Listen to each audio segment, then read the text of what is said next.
चांगल्या नाटकाला गर्दी नसते. आर्ट फिल्म तर खास मॉर्निंग शोलाच दाखवावी लागते.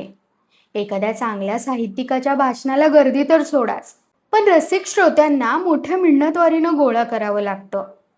अशी आपली साहित्यिक आणि सांस्कृतिक परंपरा असली तरी काही गोष्टींना हा हा म्हणता हटकून गर्दी होते, न बोलावता. रस्त्यावर कुठेही अपघात झाला की अगदी क्षणार्धात गर्दी ठेवलेली. अशा बातम्या कशा पसरतात आणि बघता बघता लोक कशी गर्दी करतात, हे एक मला न सुटलेलं कोडच आहे. अशी गर्दी आज सावली पुढं झाली होती. सावली हा सेवानिवृत्त प्राध्यापक भाऊसाहेब दांडेकर यांचा एक टुमदार बंगला. त्यात राहणारं कुटुंबही टुमदारच.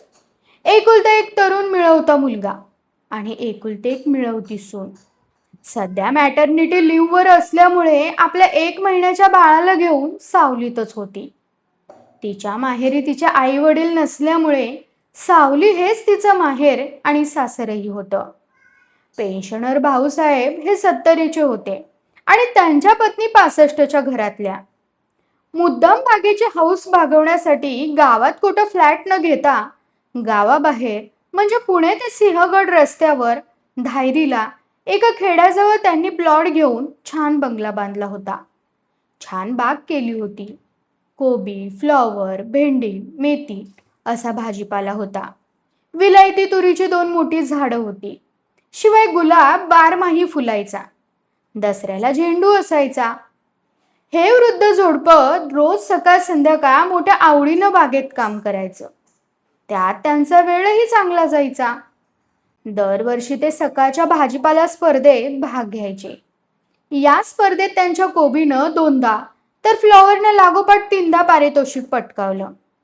गवती चहाचे 2 गड्डे होते. ते दरवर्षी जो अधिक भाव देईल त्याला ते विकून टाकत असत. पैसा मिळवणं हा काही त्यांचा उद्देश नव्हता, पण पैसा मिळत होता. असं हे एक मध्यमवर्गीय सुखी कुटुंब त्या सावलीत आनंदानं आणि समाधानानं राहत होतं. पण दैवाला ते बघवलं नसावं. म्हणूनच की काय, आज दुपारी 4च्या सुमाराला आपल्या बाळाच्या तोंडात दुधाची बाटली धरून बसलेली त्याची सून एकदम किंचाळून ओरडली, साप साप साप. भाऊसाहेब आणि त्यांच्या पत्नी शेजारच्या बेडरूममध्ये आरामात विसावले होते. धाडकन दोघेही उठले. किंचाळणं अजून कानावर येतच होतं. अशावेळी आता काय करावं हे त्यांना काही कळत नव्हतं. साप म्हणताच तोंडाची बोबडी वळली होती. हातपाय लटपटत होते. धड उभा राहता येत नव्हतं. त्यांच्या पत्नीनं त्यांना धरून ठेवलं होतं. तेवढाच एक आधार त्यांना मिळाला होता. ते हळू आवाजात कसेबसे पत्नीला म्हणाले, माई, आता काय करायचं? माई त्यांच्या कानाशी लागून बोलल्या, काही करायचं नाही. आता काही करायचं वय आहे का तुमचं? अगं पण साप आलाय ना घरात. मग काय तुम्ही मारणार आहात का त्याला? आपण आपले गप्प कानसं घेऊन बाहेर पडू. ते घाबरून म्हणाले. सुनेचा आवाजही बंद झाला. थांबा, मी हाक मारून पाहते. असं म्हणून माईंनी हाक मारली. सुनबाई, अगं सुनेत्रा, अगं कुठं पाहिलंस तू साप? कुठं दिसला ग तुला? कोणत्याच प्रश्नाला उत्तर न मिळाल्यामुळे ते दोघेही गोंधळून गेले. मग बाईंनी मोठ्यानं विचारलं, सुनेत्रा, अगं तू बोलत का नाहीस? भाऊसाहेब बोलले, ती बहुतेक माधवला फोन करायला दिवाणखान्यात गेली असेल. फोन? असं म्हणून माई बोलल्या, मेले त्याला कशाला फोन करून हे कळवायचं? डॉक्टर दुसऱ्याला इंजेक्शन देताना त्याला फिट येते आणि घरात साप शिरले हे कळल्यावर त्याचं काय होईल? घाबरू नकोस, काही होणार नाही. घाबरू नको काय म्हणता? मुळात तो हळवा. सापाचं नाव ऐकून त्याचा हार्ट फेल होईल ना. मी सांगतो, काही होणार नाही. तुम्ही काय सांगता? मी त्याची आई आहे. तुम्हा सगळ्यांपेक्षा मी त्याला चांगलं जाणते. हे पहा, असं काही माझ्या माधवला कळलं तर नक्की त्याला शॉक बसेल. त्यातून काहीही घडेल. भाऊसाहेब म्हणाले, पण छातीवर हात ठेवून सांगतो, तसं काही घडणार नाही. कारण आपला फोन डेड आहे. हो, ते मी विसरलेच. एवढ्यात बाहेरून गलबला ऐकू येऊ लागला. कोणी दोघे तिघे आत आले आणि भाऊसाहेबांकडे बघून एक जण म्हणाला, साहेब, चला तुम्ही आधी बाहेर चला. त्यांच्या संरक्षणासह ते दोघेही बाहेर आले. बघतात तर बाहेर ही गर्दी. त्यांच्या आवडत्या बागेत धड त्यांनाही पाय ठेवायला जागा नव्हती. त्यांचा कोबी, फ्लॉवर त्यांना दिसतही नव्हता. बंगल्याबाहेर पडल्यावर माई कळवळून म्हणाल्या, अहो आमची सूनबाई आत अडकलीये. एवढ्यात त्यांची सून पाठीमागून म्हणाली, माई मी इथं आहे. आणि बाळ ग, त्याला पाळण्यात ठेवून आले. अवाक होऊन माई म्हणाल्या, पाळण्यात? दूध पिऊन तो झोपला आहे. मग कशीबशी त्याला पाळण्यात ठेवून भोवतीनं मच्छरदाणी सोडून आले. अगं वेडे, त्याला एकट्याला तिथं ठेवून? अहो असं काय करता? पाळणा उंच नाही का? तिथंच सुरक्षित राहील तो. शिवाय साप आमच्या बेडरूम मध्ये नाही आला. तिचं वाक्य तिथंच तोडून एक जण म्हणाला, बाई तुम्ही असं सांगा, तुम्हाला साप कुठं दिसला? मी अशी बाळाला दूध पाजवत कॉटवर बसली होते आणि साप असा बाहेरून समोरच आत आला. त्याला पाहून मी एकदम किंचाळले. तसं तो बाजूच्या दिवाणखान्याकडे वळवळत गेला. एक जणानं शंका विचारली, पण बघितलं हे नक्की का? त्याशिवाय का मी किंचाळले? अहो भास कसा होईल? प्रत्यक्ष या डोळ्यांनी 1.5-2 वाव तरी लांब असावा. वळवळ करीत असा आत शिरला. माझं धाबं दणाणलं. रंग कसा होता? पिवळा धम्मक दिसला. यावर एक जण म्हणाला, म्हणजे बहुतेक 10चा आकडा असलेला नाग असावा. एवढे 4-8 गडी लहान पोराला बाजूला करत पुढे आले. कोणाच्या हातात भाले, कोणाच्या हातात बर्च्या, तर काहींच्या हातात कानाला लागतील अशा उंच काट्या होत्या. चला पोरांनो बाजूला व्हा, तिथं काय जेवण नाही काय? चावला बिवला तर फुका पासरी मरशीला गाढवांनो. असा आवाज देत ही रांगडी माणसं पुढं झाली. त्यांनी बघता बघता बंगल्याचा ताबा घेतला. या वेळेपर्यंत आजूबाजूचे सगळे गावकरी बंगल्यावर लोटले होते. बंगल्यासमोरची बाग सगळी माणसांनी फुलली होती. बागेबाहेरही गर्दी लोटली होती. तोंडाला पदर लावून बायकाही ठिकठिकाणी उभ्या होत्या. त्या बंगल्यातल्या टुमदार कुटुंबाला बागेबाहेरच्या एका झाडाखाली निवांत सावलीत बसवलं होतं. नाहीतरी त्या पांढरपेशी माणसांचा तिथं काहीच उपयोग नव्हता. एका झाडाच्या सावलीत बसून ते फक्त लांबून बघत राहिले होते. क्षणाक्षणाला गर्दी वाढत होती. अखेर 5-6 दणकट लोकांनी 4 शिव्या हसडून आणि काट्या आपटून गर्दीला बागेतून बाहेर काढलं. 7-8 जण चांगल्या टिप्पिऱ्या काट्या हातात घेऊन चारही अंगाला बंगल्याभोवती उभे राहिले. असा खडा पहारा ठेवला. व्यूवच असा रचला की कुठल्याही अंगाने साप बाहेर पडला तरी तो पळून न जाता आपल्या तावडीत सापडला पाहिजे. असा पहारा ठेवून 4 जण कानोसाघे आत शिरले. शेतमळ्यावर काम करता करता आडावर त्यांनी अनेक साप मारले होते. त्याबद्दल त्यांची ख्यातीच होती. ते 4 बहादर गडी आत शिरले आणि साऱ्या गर्दीचं तोंडच बंद झालं. गलका थांबला. वाचा बसावी तशी गप झाली आणि सगळे चित्रगत स्तब्ध उभे राहून त्या बंगल्याकडे एकटक बघत राहिले, श्वास रोखून. भाऊसाहेबही आपल्या चौड्यावर उभे राहून आणि मान उंचावून बघत होते. त्यांच्या बाईला धरून खाली ओढत माई म्हणत होत्या, काय बघायचं त्यात एवढं? गप बसा खाली. मारला म्हणजे मग बघू सावकाश. आता एवढे लोक गोळा झालेत, त्याला मारल्याशिवाय राहतात का? हो तेही खरंच, असं म्हणून त्यांनी आपलं कुतूहल दाबून ठेवलं. असं अर्धा एक तास गेला. जे 4 बहादर गडी बंगल्यात गेले होते ते निराश होऊन बाहेर आले. साप काही त्यांना सापडला नाही. ते बंगल्यातून बाहेर येताच काहींनी विचारले, काय झालं? साप काय कुठं दिसत नाही. एकानं सुचवलं, कपाटाच्या ते मागं बिगं कुठेतरी दडून बसला असल, नीट बघा की जरा सगळीकडं. एक जण जरा रागानच म्हणाला, अरे बाबा सगळा बंगला ढुंडाळलाय. कपाटाच्या मागं बघितलं, त्यांच्या खाली बघितलं, त्यांच्या वर बी बघितलं, आता आणि कुठं बघायचं? मग कुठेतरी बिळाबिळात शिरला असेल. त्या गर्दीतला एक जण पुढे येत म्हणाला, मी सांगू का? दोघा तिघांनी एकदम विचारलं, काय काय? त्याने एक नवीनच इल्लम काढलं. तो म्हणाला, तुम्ही असं करा, एक गारुडी बोलवा. म्हणजे काय होईल? म्हणजे काय होईल? अहो तो पुंगी वाजवायला लागला की जवळपास कुठं असल तिथनं ते येईल आणि बघा मग फणा काढून डुलतोय का नाही ते. पण आता गारुडे आणायचं कुठनं? ज्यानं हे इल्लम सुचवलं होतं तोच म्हणाला, हाय माझ्या ओळखीचा एक, पण तो राहतोय हडपसरकडं. रिक्षाने जाऊन त्याला घेऊन यावं लागल. ते दोघे तिघे भाऊसाहेबांकडे आले. त्यांना सूचना मांडणीच होती. पण प्रश्न पडला आता खर्चाला पैसे देण्याचा.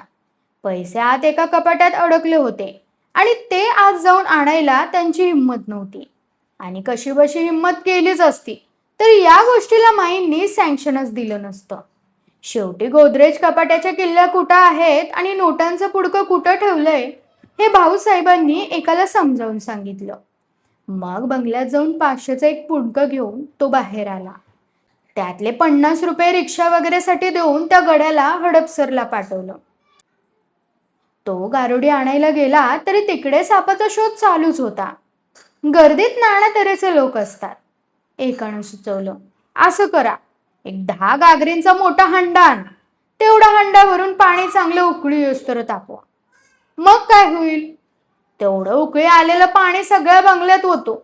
म्हणजे कुठेतरी सांदी कोपऱ्यात असला नाहीतर बिळाबिळात लपला असला तर त्या कडक पाण्यानं बाहेर पळायला लागल. ही कल्पना सगळ्यांनी उचलून धरली. गावात देवस्थानाचा एक मोठा हंडा होता.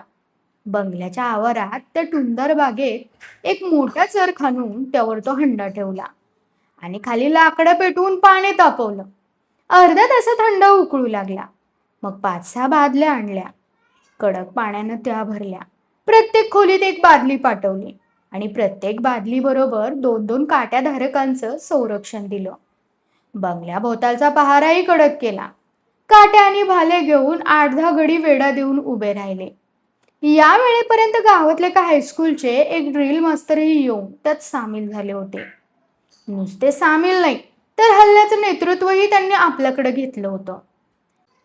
त्यांच्या तोंडातल्या शिट्टीच्या इशाऱ्यावर हुकूम कामं चालू झाली होती. त्यांनी शिट्टी फुंकली की हंडा उचलायचा. दुसऱ्या शिट्टीला बादल्या भरायच्या. तिसऱ्या शिट्टीला बादल्या उचलायच्या. चौथ्या शिट्टीला बादल्या नेमून दिलेल्या आपापल्या खोलीत जायचं.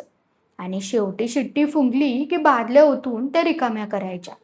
साप निघायची वाट पाहायची आणि साप दिसला रे दिसला की त्याच्यावर एकदम अटॅक. असं हे ठरलं होतं आणि ठरल्याप्रमाणे शिट्ट्या होऊ लागल्या. नेमकं याच वेळी माधव बंगल्यावर आला. ती गर्दी, त्या शिट्ट्या, त्याला या कशाचा काही अर्थबोधच होईना. तो वेड्यासारखा पाहतच राहिला. सर्व शिट्ट्या झाल्या. पाणी ओतले गेले आणि 3-4 जण आई आई करत पळत बाहेर आले आणि फुगडी घालावी तसे नाचत राहिले. हे बघून 5-50 लोक एकदम धूम पळत सुटले. त्यांना वाटलं साप आला. नुसता आला नाही, त्या 3-4 त्यानं फोडलं. ड्रिल मास्तरनं पळून न जाता दैयानं पुढं होत त्यांना विचारलं, काय झालं? अहो होरपळून निघालो, पाय भाजलं. त्यांचं विवळणं चालू होतं आणि माधव आपल्या आई वडिलांना विचारत होता, हे काय चाललंय काय हे? त्याला शॉक बसू नये म्हणून भाऊसाहेबांच्या हाताला चिमटा घेत त्या त्याला म्हणाल्या, काही नाही माधव, घाबरू नको. तसं घाबरायचं काही कारण नाही. त्याचं काय झालं? तुला अजून काही कळलेलं नाही ना? माधव आईला म्हणाला, अजून तरी काही कळलेलं नाही आणि तू सांगतेस त्या पद्धतीने लवकर काही कळेल असं दिसत नाही. असं म्हणून तो आपल्या बायकोला म्हणाला, काय ग, काय भानगड? मध्ये तोंड घालून माईच म्हणाल्या, थांब रे, मी सांगते. तू चहा वगैरे काही घेऊन आला आहेस का? तो ओरडलाच, चहा गेला खड्ड्यात. आधी मला हा काय गोंधळ चाललाय ते सांगा. माई म्हणाल्या, तसं काही विशेष नाही. काय झालं? तेच सांग ना आता. अरे एक मोठा बेडूक बंगल्यात शिरलाय. बेडूक? हा हा, बेडूक. मग त्यासाठी एवढी गर्दी? अरे सांगते ना, स्टेप बाय स्टेप. तू आपली नर्व जाऊ देऊ नको. तो म्हणाला, आई, आता माझा पेशन्स संपला. एकदम शेवटची स्टेप घे आणि काय आहे ते सांगून मोकळं हो. हे पहा, एक मोठा बेडूक आला. असंही होऊन भाऊसाहेब म्हणाले, अरे आपल्या बंगल्यात साप शिरलाय. नाराजीच्या सुरात माई बोलल्या, केलात घोटाळा बोलून. बघा तो कसा बसला मटकन. आता काही झालं तरी, आणि मी सांगणारच होते ना स्टेप बाय स्टेप. आधी बेडूक, मग आपोआपच त्याच्या मागून सर्प आला असता. हे मी आस्ते आस्ते त्याच्याकडून वधवून घेतलं असतं. तुम्ही MA होऊन एकदम प्राध्यापक झालात ना, BT न होता. त्यामुळे स्टेप्सचं महत्वच तुम्हाला कळत नाही. हा कौटुंबिक सुखसंवाद गारुडी आल्यामुळे बंद पडला. त्या गर्दीला एक नवी कलाटणी मिळाली. नवा विषय, नव्या चर्चा सुरू झाल्या. ज्या रिक्षातून गारुडी आला होता त्याच रिक्षात त्या पाय पोळलेल्यांना घालून डॉक्टरांकडे पाठवण्यात आलं. अर्थात भाऊसाहेबांना त्यासाठी एक 100ची नोट द्यावी लागली. नोटांचं पुडकं वाटण्यासाठीच ते जवळ घेऊन बसले होते. कडक उकळत्या पाण्याचा प्रयोग फसल्यावर नवा प्रयोग सुरू झाला. गारुडी हा त्या सगळ्या गर्दीचा हिरो झाला. आपली पुंगी घेऊन तो त्या बंगल्याच्या वरांड्यात गेला. तिथल्या वरच्या पायरीवर बसून व बंगल्याकडे तोंड करून तो पुंगी वाजवू लागला. 5-10 मिनिटं पुंगी वाजवून झाल्यावर आपल्या पायात घुंगरांचे चाळ बांधून पुंगी वाजवता वाजवता तो नाचूही लागला. लोक तल्लीन होऊन गेले. फणा काढून डोलण्यासाठी नाक काही बाहेर आला नाही. पण सारी गर्दी मात्र त्या पुंगीनं तल्लीन होऊन डोलू लागली. अखेर तो घामानं निथळून गेला. हताश होऊन पुंगी खाली ठेवत म्हणाला, साहेब, आपली ताकद संपली. आमची बिदागी देऊन आम्हाला मोकळं करा बघू. एक जण म्हणाला, काम न करताच कसली रे बिदागी? गारुडी भडकला. 1 तासभर पुंगी वाजून एवढा घाम गाळला. हे काम नाही तर काय आहे? एवढा वेळ काय आम्ही नुसती हजामत केली काय? अगं पर साप कुठं बाहेर आला? तो असला तर येईल नव, नसला तर कुठनं येईल? अरे आत बंगल्यात गेलेला प्रत्यक्ष बघितलाय. गारुडी तेवढ्यातच ठामपणे म्हणाला, आत गेलेला बघितलाय, पण बंगल्यातून बाहेर पडलेला कुठं बघितलाय? या बिनतोड उत्तरानं सगळ्यांची तोंडच बंद झाली. एकाने विचारलं, मग तुला बेदागी तर द्यायची किती? लांब ना आलोय हडपसरवरनं, तासभर घाम गाळलाय, द्या तुम्हीच समजून. त्यानं घातलेलं कोडं उकलायला बराच वेळ लागला. 5-10 पासून सुरुवात होऊन तो सौदा अखेर 50वर तुटला. अनेक नागपंचमीची मिळकत त्याने 1 तासात करून टाकली होती.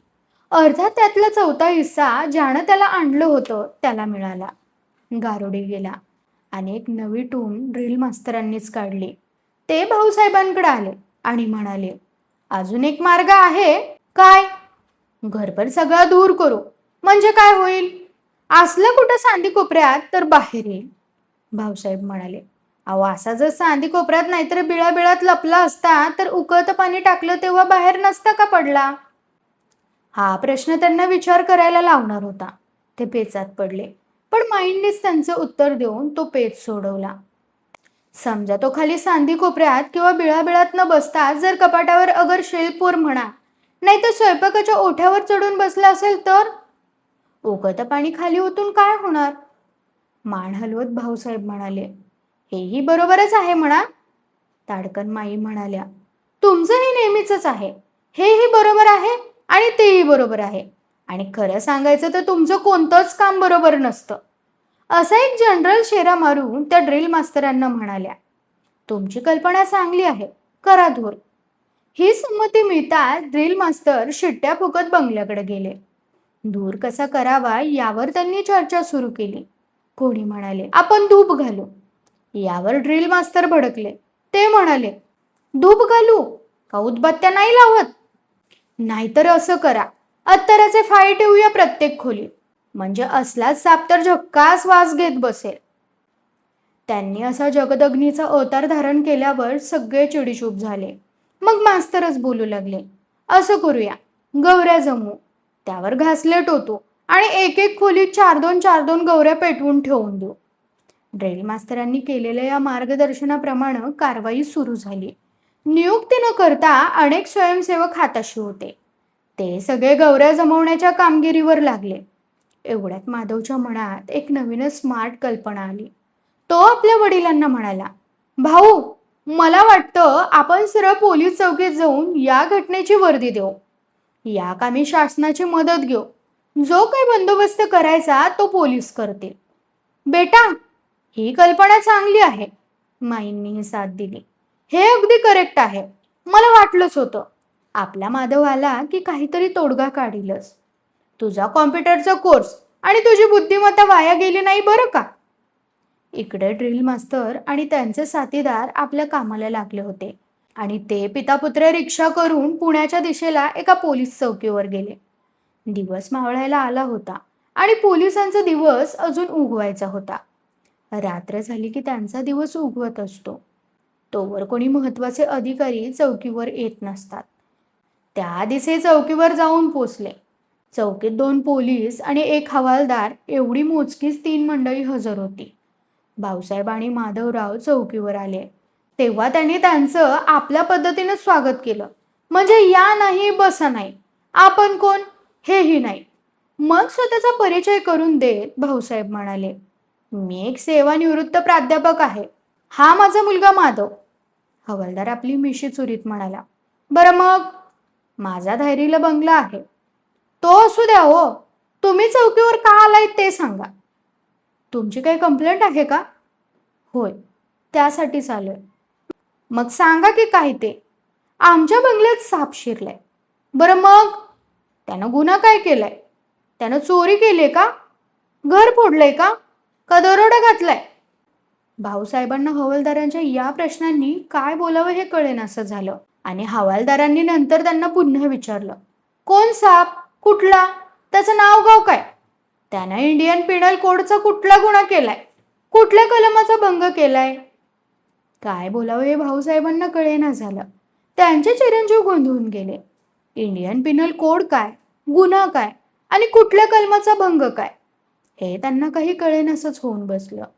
त्यातून कसंबसं सावरत भाऊसाहेब म्हणाले, नागरिकांचं संरक्षण करणं हे पोलिसांचं कर्तव्य. आमचा जीव आज धोक्यात आहे. आपण काही बंदोबस्त करावा म्हणून विनंती करायला आलोय.